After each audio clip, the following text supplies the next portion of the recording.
안녕하세요. 백두산 금융연구소의 백두산입니다. 11월 4일 금요일 밤 9시 52분입니다. 오늘 좀 바빴어가지고 녹화를 이제서야 합니다. 언론 내용 살펴볼게요. 미국은 지난 몇 거래일 동안 FOMC 회의 결과를 소화한다고 약한 모습을 보였는데 세계 증시는 분위기가 좋습니다.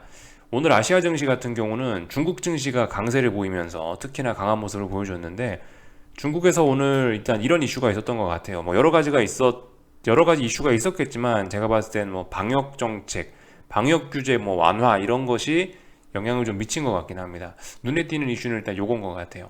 이런 걸 재료로 해서 표면적인 재료로 해서 일단 급등을 했다라는 게 아시아장의 주된 내용이고요. 그래서 보시면 상해가 2.4%, 선전이 3.2% 올랐고 홍콩도 5.3% 오르는 등 굉장히 많이 올랐습니다. 이런 점으로 인해서 보시면 오늘 그 구리값하고 이 오일이 크게 오르고 있죠.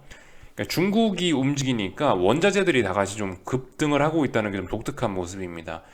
이거 좀 다소 좀 심상치는 않은 모습이라고 생각을 하는데요. 이게 그러니까 예를 들어 중국이 오르는데 원자재들이 가만히 있다든가 원자재들이 떨어진다든가 이런 모습을 보인다면은 이 중국이 상승한 게 신뢰도가 좀 낮을지 모르겠는데 중국이 굉장히 많이 급등을 하면서 유가라든가 구리값 등 원자재 가격도 같이 오르니까 이거 좀 뭔가 굉장히 강력한 매수세가 등장한 거 아니냐라는 생각이 좀 들긴 합니다. 물론 그렇다라고 해서 오늘 중국 증시가 그렇게 됐으니까 중국 증시는 이제 추세 전환을 하면서 대세 상승으로 간다. 아직 그런 건 아닌데요. 아무튼 좀 심상치 않긴 한 거죠. 중국 증시의 반등이 좀 더 이어지려나?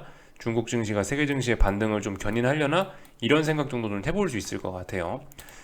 그래서 아무튼 오늘 좀 독특했던 점, 이런 점입니다. 중국의 급등과 원자재의 급등, 이렇게 좀 보실 수가 있을 것 같고요. 그리고 이제 지금 유럽 같은 경우도 좀 비교적 급등을 하고 있는데, 이 유럽장 급등의 원인 중에 하나는 제가 봤을 때 미국에서 발표된 고용지표입니다. 조금 전에 미국 고용지표가 발표가 됐는데요. 일단 개인적으로는 잘 이해가 되지 않습니다. 왜 지금 급등하는지 완전히 좀 와닿지는 않는데 핑계는 요게 맞는 것 같아요. 일단 논판 페이롤스하고 실업률, 여기 언임플로이먼트 레이트 두 가지가 발표가 됐는데 하나는 둘 다 예상치 상회했습니다. 결과적으로. 그래서 논판 페이롤스 같은 경우는 예상치 상회한 게 고용시장이 좋다라는 증거일 수 있는 거고 언임플로이먼트 레이트 같은 경우는 실업률이니까 실업률은 높아지면 안 좋은 거잖아요. 근데 실업률이 높게 나왔다라는 거. 일단 이 상반된 결과가 나왔죠. 상반된 결과가 나왔는데 지금 시장의 반응은 어떻다? 유럽 증시 급등하고 이거 발표되고 나서 미국 선물 시장 급등하고 달러 약세 나오고 이런 모습들 보니까 전반적으로 일단 위험 선호, 일단 이 시장은 고용 지표로 발표 나온 걸 굉장히 좋게 받아들였다라는 것으로 이렇게 해석을 할 수가 있겠습니다. 아직까지는요. 좋게 받아들였다라는 건 제가 봤을 때 이런 내용일 것 같아요. 지금 미국은 FOMC 회의 결과 때문에 긴축 우려 이러고 있으니까 긴축 우려를 뭔가 고용지표가 해결해 줬다라는 내용이겠죠. 그렇다면 긴축 우려 해소라면 제가 봤을 때 이게 좀 재료로 활용됐을 것 같긴 합니다. 실업률이 조금 높아졌다라는 거. 이거 생각보다 실업률이 높네. 고용시장이 좀 부진한가? 고용시장이 부진하면은 연준이 좀 금리를 덜 올릴 수도 있는 거 아니야? 라는 요런 기대감을 재료로 해서 지금 시장이 막 유럽 증시가 급등하고 이러는 것 같긴 합니다. 개인적으로는 잘 그렇게 모르겠어요. 이게 맞는 건지 잘 모르겠는데 하여튼 지금 현재 분위기는 그렇습니다. 일단 본격적으로 이제 미국장이 열리고 나서 그 반응을 보긴 해야 될 거예요. 개인적으로 일단 잘 모르겠습니다. 이게 정말 이게 호재인지 정말 이게 주식시장에 좋은 내용인지는 잘 모르겠는데 일단 저 지표가 실업률이 조금 높게 나옴으로 인해서 저거에 일단 긴축 우려가 좀 완화됐다라고 하면서 시장이 지금 현재 환호를 하고 있는 것 같아요. 하여튼 이제 그 본 내용은 미국 본장이 이제 여러 본장이 개장한 뒤에 나오겠죠, 그죠? 그게 진짜겠죠.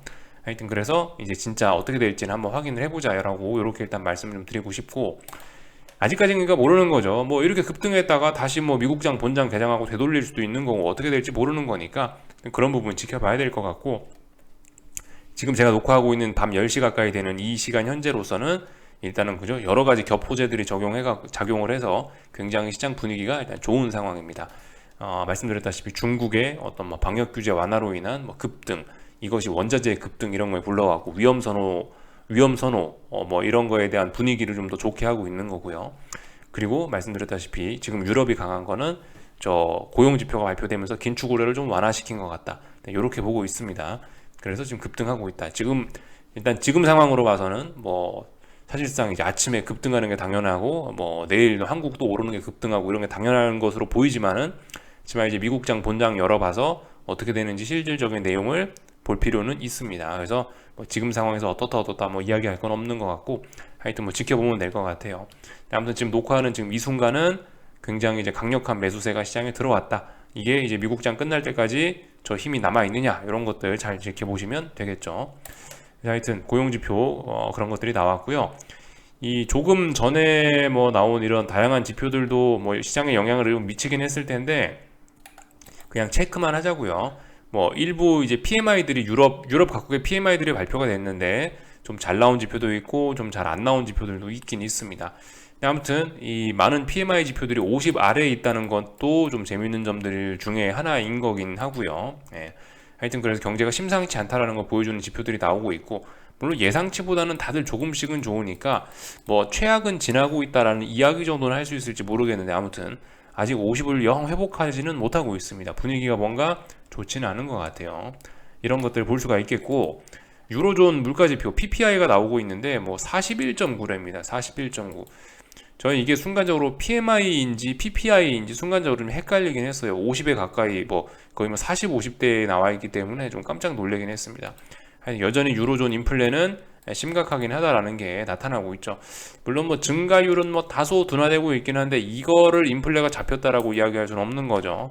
이런 것들이 좀 계속 부담이긴 한 거예요. 유로존 같은 경우는 어떻습니까? 이제 우리 긴축 금리 인상 목표치에 뭐 거의 다 와간다. 우린 상당히 진전을 이뤘다라고 표현했는데 상당히 진전을 이뤘는데 물가지표가 안 줄어들고 있다는 게 심각한 문제이긴 하죠. 요런 거 정도 확인해 보시면 되겠습니다. 하여튼 그래요. 지금 주식시장 같은 경우는 뭐 늘 그래 왔지만 이 똑같은 재료이긴 한데 똑같은 재료, 긴축이란 재료이긴 한데요. 이걸 이렇게 반죽하기도 하고 저렇게 반죽하기도 하고 하면서 기대감을 높였다가 기대감을 낮췄다가 이러면서 시장에 막 춤을 추고 있는 그런 상황입니다. 그 와중에 이제 일부 강한 친구들은 계속 반등을 하고 있는 거고 약한 친구들은 이제 막 계속해서 하락을 하고 있는 그런 상황인 거고요. 약한 친구는 누구? 나스닥. 강한 친구들은 누구? 코스피. 뭐 혹은 유럽 증시 이런 친구들이 강한 거죠. 이렇게 보시면 될 것 같습니다. 그래서 지금 어쨌든 강한 놈을 굳이 가가지고 거기다 하방 베팅할 생각을 하지 마시고 약한 놈을 후려패면 된다라고 이야기를 해드리고 있습니다. 뭐 사실 좀 말이 안 될 수도 있긴 하지만 뭐 나스닥은 빠지고 한국 증시는 오르고 이런 불가능한 일이 지금 일어나려고 하고 있으니까 그에 맞춰 대응하자라는 거죠. 꼭 뭐 다 같이 빠지라는 법은 없을 수도 있습니다. 그죠? 하여튼 약한 놈을 후려패는 게 원래 맞긴 맞습니다. 약한 놈을 때리고 강한 놈은 사주고 원래 이제 그게 롱숏 전략의 기본이긴 하죠. 그런 점들 생각하시면서 대응하셨으면 좋겠다라는 거 말씀을 드리고 뭐 전반적인 그냥 이제 그림들이나 좀 한 번씩 좀 체크를 하자면은 일단 뭐 중국 증시 같은 경우 오늘 하여튼 뭐 이런저런 이유로 해서 급등을 했습니다. 그래서 뭐 말씀드렸다시피 뭐 다중바닥형의 가능성이 뭐 이제 거의 없다라고 보긴 보는데요. 근데 뭐 죽기 전에 반등 정도는 할 수 있다라고 생각합니다. 하여튼 아직까지 뭐 이미 뭐 여기 부근까지 내려왔다라는 것 자체가 좀 다중바닥형의 의미는 없다라는 이야기. 뭐 계속해서 뭐 딱히 뭐 이런 이야기를 바꿀 생각은 없습니다. 계속해서 뭐 이런 생각이고요. 그 와중에 이제 급반등이 좀 튀어나오긴 한 거죠. 뭐 강력한 매수세가 있는 자리이긴 하니까 일단 뭐 반등 튀어나올 수 있다라고 생각합니다. 하여튼 오늘 뭐 그런 이유로 반등했다. 중국의 반등이 원자재 시장의 어떤 급등을 좀 불러온 것 같다. 이렇게 볼 수가 있을 것 같습니다. 그리고 뭐 일본 증시 같은 경우는 뭐 어제 뭐 휴장을 했었었죠. 그리고 오늘 이제 개장한 모양인데 FOMC 영향으로 하여튼 하락 마감했다. 그래서 어딘가에 일단 저항을 확인했다. 이 정도 보시면 되겠습니다. 그리고 뭐 봐야 되죠? 유럽 증시 같은 경우는 이런 모양이에요. 유럽 증시 같은 경우는 이대로 마감만 잘 한다면은 지난 몇 거래일간 누적시켰던 저항을 다시 돌파 안착하려는 어떤 그런 시도로 보일 수 있겠죠. 그래서 위기를 많이 극복하게 됩니다. 그래서 말씀드렸다시피 지금 유럽 증시 강해요. 그죠? 유럽 증시, 뭐 한국 증시 이런 거 같은 경우 굉장히 강합니다. 그러니까 그리고 만약 이 친구들이 이제 어딘가 넘어가지 못하면은 그건 이제 둥그스름한 천장형을 만드는 그런 과정일 수 있는 거고 고점을 확인하는 과정일 수 있는 거고 만약에 넘어가면 이제 좀 더 반등이 이제 좀 더 반등이 지속될 수 있다고 보면 되긴 되겠죠. 하여튼 고용지표, 솔직히 이게 이렇게 시장을 급등시킬 만한 재료인가 전 개인적으로 잘 모르겠긴 한데, 하여튼 지금 일단 시장은 저것 때문에 위험 선호가 급격하게 일어나고 있고, 하여튼 이 긴축 우려가 좀 많이 줄어든 것 같아요. 어제 하여튼 저 고용지표를 바탕으로 해서, 그러니까 시장이 반등하는 게 일단 뭐 자연스러운 모습이라고 봅니다. 그 지표에 대한 해석이 맞는지는 모르겠지만 일단 하여튼 그 지표를 긴축 우려 완화라고 받아들였고, 시장은 그에 따라서 철저하게 반응을 하고 있습니다. 그래서 위기 극복하고 있는 모습이고, 일단 뭐 더 올라갈 수 있다라고 이렇게 보이는 모습입니다. 현재 모습으로선요. 하지만 뭐 장막판까지 지켜봐야겠죠. 이게 윗꼬리가 될지 어떻게 될지 알 수 없으니까 좀 더 지켜봐야 된다는 말씀을 드리고요. 뭐 한국 증시 같은 경우는 일단 오늘 뭐 보시다시피 이렇게 강하게 삼성전자, LG에너지솔루션 이런 친구들이 일단 위쪽에 있는 매물을 소화하는 모습들 보이면서 잠깐 주춤하는 모습 보이면서 어떤 상승 에너지가 더 누적되고 어떤 에너지를 충전하는, 상승 에너지를 충전하는 그런 모습들을 좀 보인 하루였습니다. 그래서 아마 중국 증시가 강했으니까 얘도 영향을 받은 것 같아요. 그러니까 이미 한국 증시를 비롯한, 그러니까 이미 낮 시간부터 해서 뭔가 좀 증시 전반적으로 강력한 매수세가 좀 들어오긴 했던 거죠, 그죠? 일본 증시 하나 같은 경우는 이제 어제 이 휴장을 했었기 때문에 이 뭐 FOMC 회의 결과를 반영한다 그러면서 좀 하락마감하게 했지만은, 어쨌든 전반적으로 지금 세계 증시 전반적으로 뭔가 강력한 매수세가 또 뜬금없이 또 등장을 하긴 했어요. 이런 점들 확인하실 수가 있겠습니다. 그래서 뭐 보시다시피 오늘 이렇게 뭐 코스피도 상승을 했고 코스닥도 좀 빠지다가 말았고요. 이런 모습들이 나타났죠. 그래서 지금 보시다시피 코스피 같은 경우는 304가 돌파 한착되면 안 됐었는데, 304가 돌파 한착되면은 이제 아래쪽으로 볼 근거가 없는 건데 304를 다시 돌파 한착했습니다. 그래서 어떻게 됐냐? 결과적으로 이 지난번에 어떤 급등 가능성이 사라졌었던 부분을 다시 살려냈죠. 급등의 불씨를 다시 만들어냈습니다. 이 하루 급락하면서 급등의 불씨가 확 죽어버렸었는데 그걸 다시 꾸역꾸역 살려냈어요. 만약에 특별한 일 없으면은 뭐 다음 주 같은 경우는 변동성 확대되면서 급등도 충분히 또다시 할 수 있는 그런 상황이 나타났습니다. 이거 하여튼 아래쪽으로 이제 볼 근거가 또 사라졌습니다. 그래서 이 뭐다 지금은 이제 지금 이런 모습이라면 이건 더 이상 뭐 어떤 이 고점을 확인하는 과정 혹은 저항을 누적시키는 과정, 이런 과정이 아닌 거죠, 그죠? 예, 지금 같은 경우는 이제 이렇게 되면은 더 올라가는 그림으로 봐주는 게 맞게 됐습니다. 참고로 말씀드렸다시피 308 정도 자리에 어떤 저항이 있습니다. 이 정도까지는 뭐 수월하게 올라갈 수 있어요.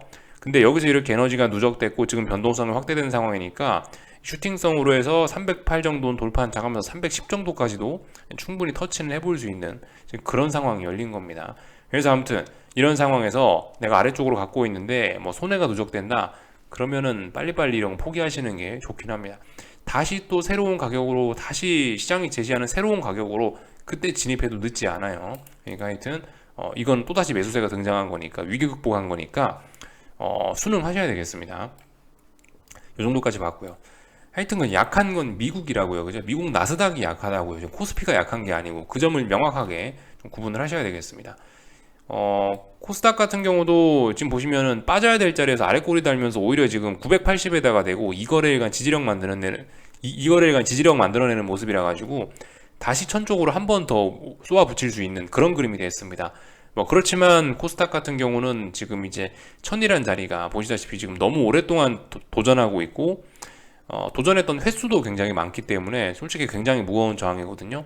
현실적으로 특별히 엄청난 이슈가 있지 않으면 저 천이라는 자리는 넘기 어렵겠다라고 생각하고 천 부근으로 올라오면 천 부근에서 반등시 매도 전략으로 대응해 주는 게 맞다라고 봅니다. 얘는 약하죠, 그죠? 코스닥은 약합니다. 코스피는 엄청 강해요. 이거 차이점 인지하시고 거기에 맞춰서 대응하셔야 될 겁니다. 난 강한 놈을 후려 패고 싶다. 그러시면 이제 본인만 힘들어질 수가 있는 거죠. 약한 놈 후려 팬다. 그거는 괜찮습니다, 그죠? 코스닥이 약한 거예요. 그러니까 코스닥을 후려 팬다. 요거는 뭐 괜찮다라고 봐줄 수 있는데 코스피는 안 된다는 거죠. 코스피는 후려 팰 수 없다. 지금 강해요. 그러니까 장대 양봉 나오면서 지난 매도세를 다 극복했으니까요.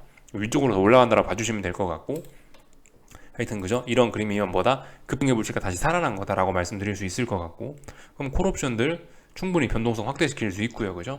실제로 보시면 콜옵션들 지금 봉의 길이가 길어지고 있죠, 갈수록. 콜옵션도 변동성 확대되고 있고, 이런 상황에서 콜옵션들 이제 뭐 100%, 200% 시세 하루에 충분히 그렇게 줄 수도 있는 그런 상황이 되긴 됐어요. 그 얘기는 뭡니까? 풋옵션들이 참사가 발생할 수 있다는 거. 풋옵션들도 지금 보시면 지난 3, 4거래일 동안 어떤 지켰던 그런 느슨한 저항이 있었는데 그런 느슨한 지지력, 뭐 사실 엄밀히 따지면 지지력이라고 하기까지는 좀 뭐하지만은 어쨌든 나름 어떤 자리를 좀 지키고 있던 게 있긴 있거든요. 그런 자리에서 꾸역꾸역 버티고 있었는데 그 자리가 붕괴되면서 쏟아졌거든요. 이렇게 되면 뭐다? 추가로 변동성 확대될 수 있다. 더 급락할 수 있다. 더 죽을 수 있다라고 생각하셔야 되겠습니다.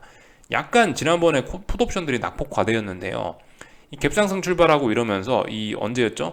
11월 3일 이럴 때 한번 이렇게 쇼를 하면서 이 단기 낙폭 과대됐던 게 살짝 회복이 됐어요. 그래서 지금 보시다시피 또 아래쪽으로 쏘아 붙이고 있습니다. 그래서 지금 상황이라면 풋옵션은 대참사가 발생하고 콜은 대박이 나고 이 선물도 급등할 수 있는 그런 그림이 만들어졌어요.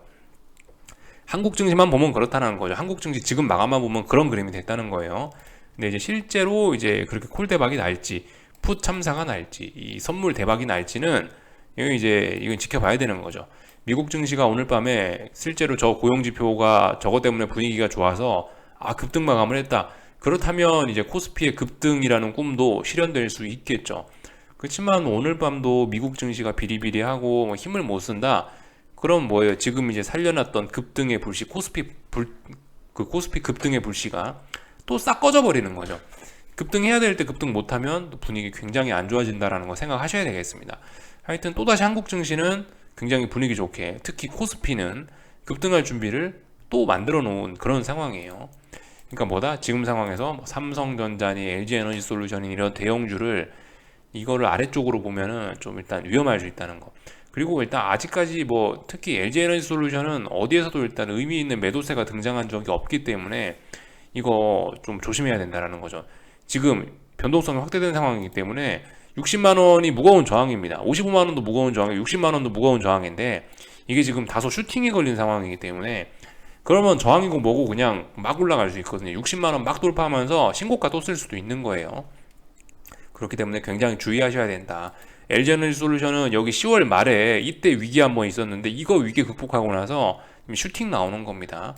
이 뭐 자연스러운 현상이에요. 뭐 이럴 수도 있는 거예요. 그러니까 하여튼 이런 것도 받아들이셔야 되고 여기서 그런 생각 계속 날 수 있습니다. 이거 거의 다 왔네 생각하시면서 아래쪽으로 하방 포지션을 버티실 수가 있는데 이 버티시면은 하여튼 굉장히 좀 힘들어집니다. 이게 왜냐하면 변동성 확대되어 있는 구간이기 때문에 뭐 하루 5% 10% 움직이는 거 이거 일도 아닐 수 있어요. 물론 하루에 5% 10% 움직이는 게 이게 코스피에서는 현실적으로 좀 어렵긴 합니다. 왜냐하면 이 시가총액들이 이게 LG에너지솔루션이나 삼성전자가 워낙 크기 때문에 이런 대형주들이 사실 그렇게 변동성을 확대시키면 파생상품 시장에까지 너무 영향을 크게 많이 미쳐가지고 솔직히 이런 친구들이 막 5% 10% 급등하고 이런 건 어려운 일이긴 한데 아무튼 불가능하지도 않다라는 거죠. 그런 미친 시세 보일 수도 있어요. 그렇기 때문에 조심하셔야 된다. 이렇게 좀 이야기를 드리고 싶습니다. 버티시면 안 되겠죠. 하여튼 순응하시면 됩니다. 이 정도까지 이야기를 드렸고요. 미국 증시는 오늘 밤에 뭐 할까요? 뭐 말씀드렸다시피 3720 지지력 테스트, 그리고 나스닥 이 1850이란 자리 저항 테스트를 할 것 같습니다. 그죠? 이런 부분 좀 보시면 되겠습니다. 근데 아무튼 이 나스닥은 뭐 오늘 뭐 지가 뭐 좀 오른다 어쩐다 해도 일단 이미 뭐 맛이 좀 많이 간 상태라 하여튼 뭐 반등시 매도 전략이다 뭐다 하시고 싶으시면 아래쪽으로 보시고 싶으시면 나스닥에 좀 집중을 하시는 게 좋지 않을까 싶습니다. 지금 정말 재밌는 게 지난번에 대장이었던 빅테크 종목들이 가장 약하거든요.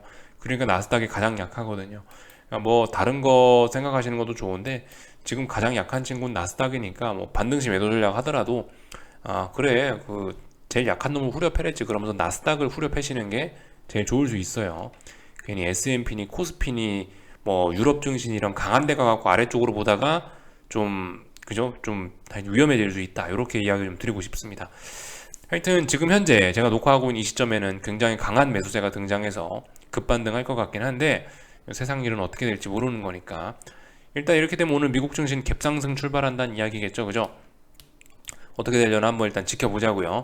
갭상승 출발해서 그 갭을 계속 유지시킬 수 있을지 아니면은 그 갭을 어떤 또 매도의 찬스로 이용해 갖고 또 음봉을 만들어낼지 이런 거 잘 보시면 되겠습니다. 근데 아무튼 이 나스닥 같은 경우 만약에 내가 반등시 매도 전략 하고 싶다 그러면 1850을 다시 붕괴시키는 걸 확인하고 이제 뭔가 아래쪽으로 보면 되겠죠. 그리고 S&P 같은 경우는 아래쪽으로 보시고 싶으시면 3750짜리 이런 거 붕괴시키는 거 보고 하시는 게 좋을 것 같고요. 일단 뭐 여기까지 살펴봤습니다. 궁금한 거 리플들 남겨주시고요. 이번 주 수고들 많으셨고 또 다음 주에 뵙도록 하겠습니다. 여기서 마치겠습니다.